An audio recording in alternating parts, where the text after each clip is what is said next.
because I decided to keep everything original, now I was going to deal with the top boards.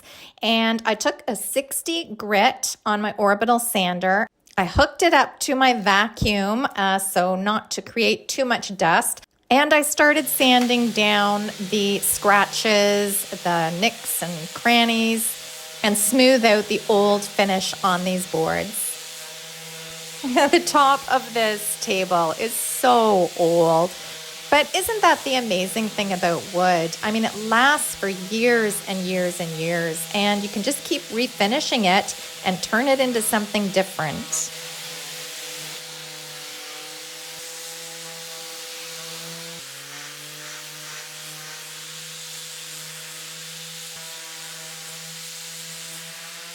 I decided I was going to do a glue up and glue these two half pieces of board back together again. So I took my orbital sander and made sure to sand off the edges of these boards, making sure to remove the old finish and any old glue or adhesive that was on it.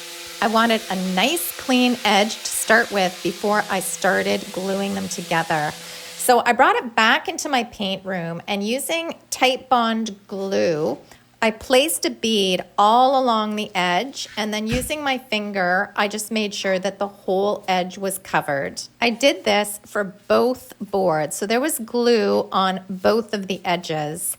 And then using my large furniture clamps, I made sure to place it perfectly side by side and aligned together. And then I tightened the furniture clamps so the two boards would actually adhere together perfectly. But it wasn't perfect. It was far from perfect. And lesson learned. That's, like I said, that's another reason why I love doing these curb shop pieces, because it allows me the comfort to experiment with the furniture in ways that I wouldn't normally do. And what I learned from the glue up is even if you have a slight warp or slight, if it's not 100% straight, don't even bother doing a glue up, because here I ended up with quite the gap. I didn't think these boards were actually that crooked, but once I tried placing them together and gluing them together properly, there was a large gap left here. The next morning I came down and I removed the furniture clamps. The board and the top of the table was glued together nicely, but I did have that gap remaining. I went ahead and applied 2 coats of the Sequoia on the tabletop.